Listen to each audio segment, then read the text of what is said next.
Halo semua, perkenalkan nama saya Jenny Francisca Sem dengan NIM 241012649.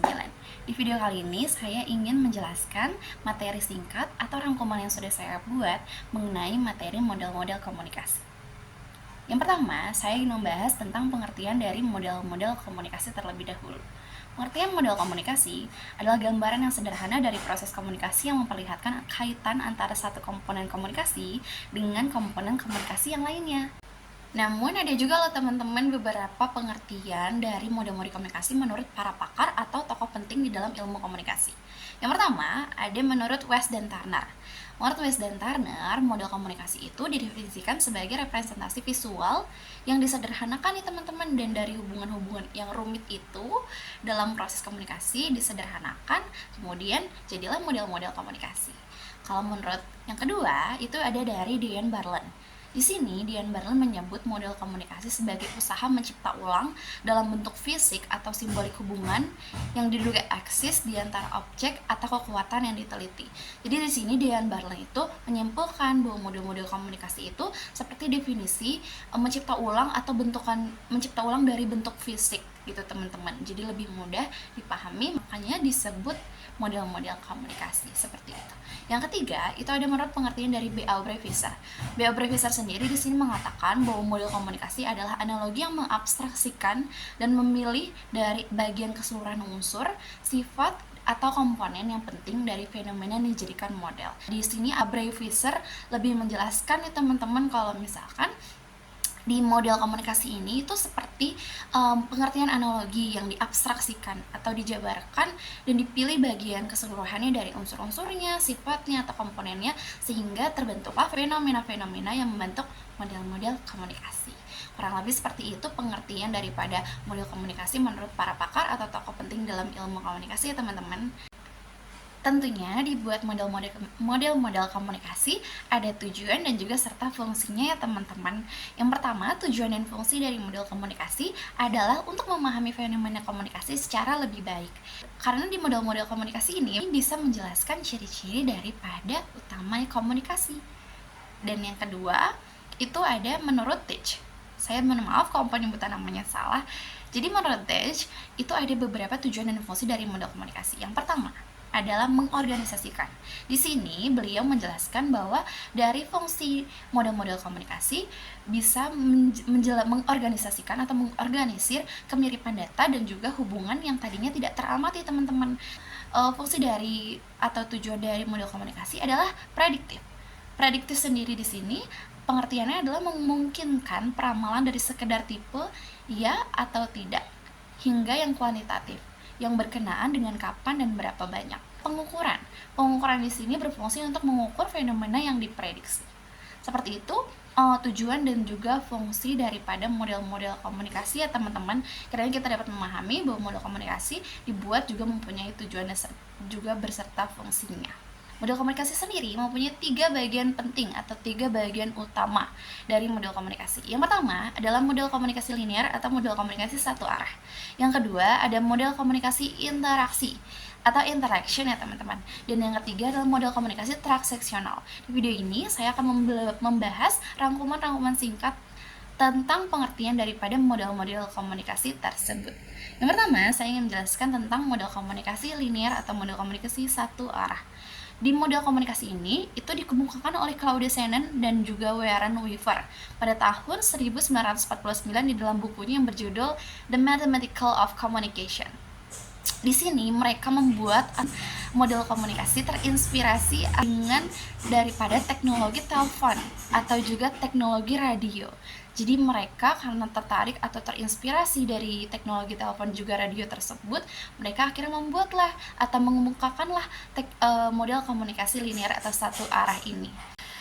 Di dalam komunikasi linear atau komunikasi satu arah ini dibagi lagi atau dirujuk lagi nih teman-teman model-model komunikasinya dikemukakan oleh beberapa pakar ilmu komunikasi. Yang pertama itu ada model komunikasi Aristoteles, yang kedua ada model komunikasi Lasswell, yang ketiga ada model komunikasi SMCR Berlow, yang keempat ada model komunikasi Shannon dan juga Weaver. Satu ya teman-teman, saya ambil contoh yaitu model komunikasi Aristoteles.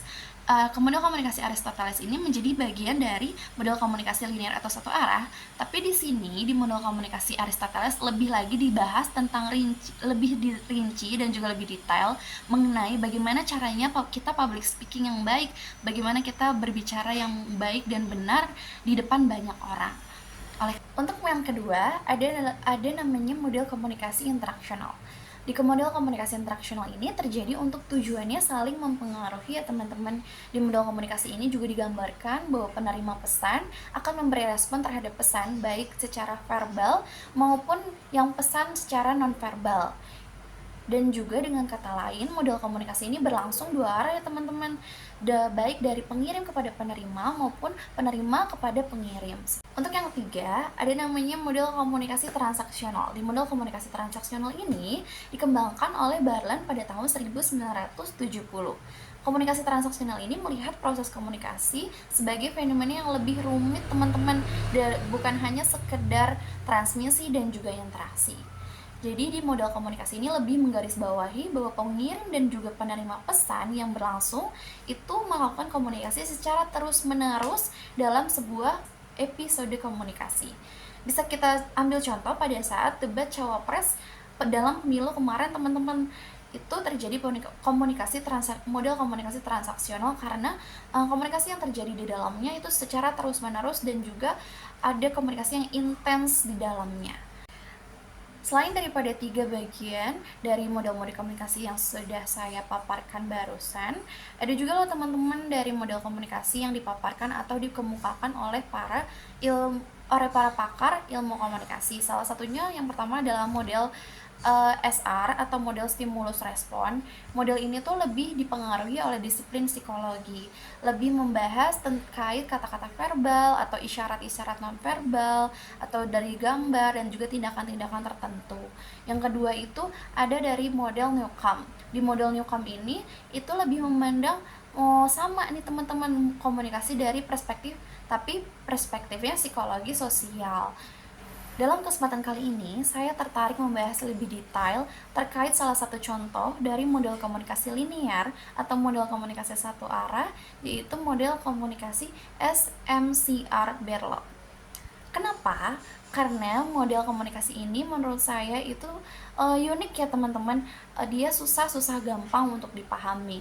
Jadi kita harus lebih mendalam lagi untuk bisa lebih mengerti model komunikasi SMCR-Berloc ini. SMCR sendiri itu singkatan loh teman-teman, singkatan dari source, message, channel, dan juga receiver. Di model komunikasi ini dikemukakan oleh David Berloc. David Berloc ini juga merupakan salah satu mahasiswa generasi pertama di program doktor komunikasi di bawah kepemimpinan Wilbur Sharp. Mohon maaf jika pengucapan namanya salah. Berloc merupakan penulis buku teks komunikasi yang terkenal. Salah satu bukunya yang terkenal itu ada The Process of Communication yang dia tulis pada tahun 1960. Untuk model SMCR Berloc ini itu ada ketentuan-ketentuan yang harus dipatuhi teman-teman, yaitu sumber dan penerima pesannya itu harus memiliki kemampuan dalam berkomunikasi yang sama. Kenapa? Karena di dalam model komunikasi ini, apabila sumber dan juga penerima pesannya atau pengirim dan juga penerima pesannya tidak memiliki kemampuan berkomunikasi di level yang sama, akan sulit dalam memahami isi pesannya teman-teman. Kenapa? Karena di model komunikasi ini itu pesannya lebih kepada kode-kode seperti itu. Oke, contoh yang paling sederhana dari model komunikasi ini adalah pada saat orang terdampar di pulau terbelantara yang tidak berpenghuni. Orang yang terdampar ini kita ibaratkan sebagai pengirim pesan atau source atau sumber. Orang ini meminta tolong atau meminta pertolongan yang kita sebutkan sebagai message. Kemudian orang ini membuat channel untuk pertolongan atau untuk meminta pertolongan melalui bakaran api yang akan menimbulkan asap sebagai signal untuk orang-orang menolong dia.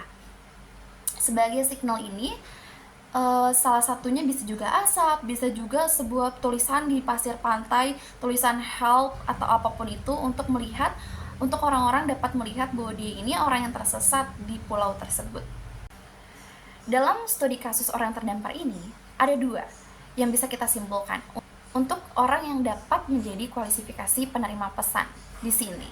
Yang pertama, orang yang tidak memenuhi standar sebagai penerima pesan di model komunikasi SMCR Berlo ini, yaitu dia yang tidak mengerti kode atau sandi-sandi yang dikirimkan oleh si pengirim pesan. Yang satu lagi itu adalah salah satu orang yang masuk ke dalam kualifikasi penerima pesan di model komunikasi SMCR Berlo ini. Dia yang mengerti dari kode-kode atau sandi-sandi yang dikirimkan oleh si orang terdampar ini. Dari kode asap atau kode-kode pesan help, dia mengerti dari kode-kode tersebut sehingga dia akan menolong orang yang terdampar tersebut di pulau yang belantara itu. Jadi bisa kita simpulkan ya teman-teman, bahwa di komunikasi SMCR Berlo ini pentingnya ilmu komunikasi yang setara, ilmu dalam berkomunikasi yang setara antara pengirim pesan dengan penerima pesan. Jadi kita bisa sama-sama pelajari bahwa komunikasi itu banyak jenisnya, banyak tipe-tipenya. Oleh karena itu, penting untuk kita terus belajar dalam berkomunikasi. Sekian dari saya, kurang lebih mohon maaf. Saya minta maaf kalau ada salah kata atau salah penyebutan baik nama ataupun yang lainnya di dalam video ini. Terima kasih, selamat siang.